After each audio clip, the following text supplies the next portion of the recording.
The conflict in Northern Ireland is fundamentally about identity. It's about people, two sides of a community, or two communities wanting to identify themselves a particular way. And I think that what is happening at the minute is people are struggling to find a way of articulating in a new dispensation with all the new challenges we have what that identity should look like.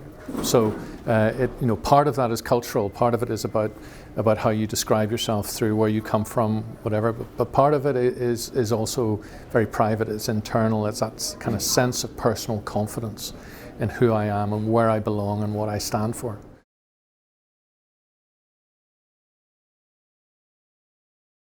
You have one side which would be talked about as the Protestant community, although it's got nothing to do with church, and that side would be talked about in terms of being unionist or loyalist.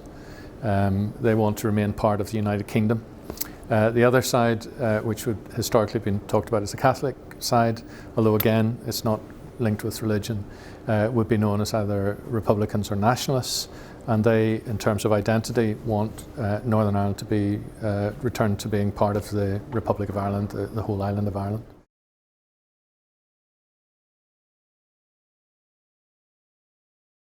That one of the things that we find it difficult to do in Northern Ireland is to understand really what the impact of violence here had on a population's mental health. So lots of individuals may suffer in silence. We have lots of communities where people have closed in on themselves, where there are serious mental health problems, but we haven't worked out, or we haven't found a way of understanding the relationship between that and living with violence as we did for so many years, particularly in those communities. And there's a correlation between the areas that were most profoundly affected by the Troubles, by violence, and now areas in which there's significant mental health problems, significant use of medication and self-medicating with alcohol and drugs.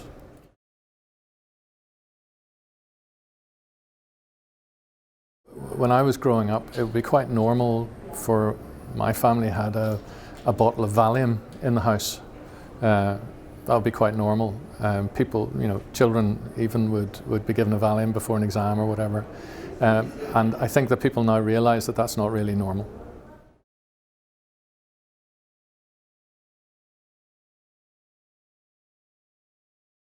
Suicide rate is up, which is a really sad indication that there's something deeper going on, and I think at least part of that is the existential crisis that people feel, not quite knowing who they are anymore, and Brexit coming down the tracks is a real threat to that as well.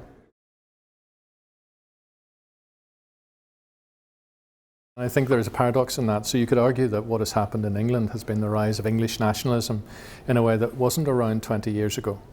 So the idea of a national identity and this kind of link between Northern Ireland unionism and what they saw as Britishness, which actually was more like Englishness at the time, that is breaking down, because Englishness is becoming defined less in a way that is more and more difficult for Northern Irish people to relate to.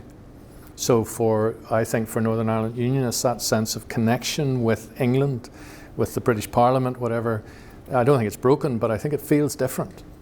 And I think there are real challenges there around, if we're not that, then what are we? How do we talk about ourselves? What is the substance of our cultural identity? Because the substance now is going to be different to what it was 10, 15, 20 years ago. The situation in England has changed. The relationship was based on a assumed shared identity, shared cultural identity. I think culturally now, I don't think anybody here thinks that there's a huge cultural link between Northern Ireland unionism and Englishness. We may be all part of the union and be proud of or not of the unionist, of the union position.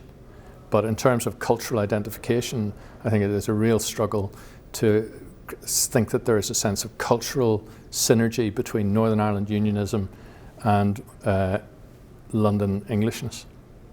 Very different.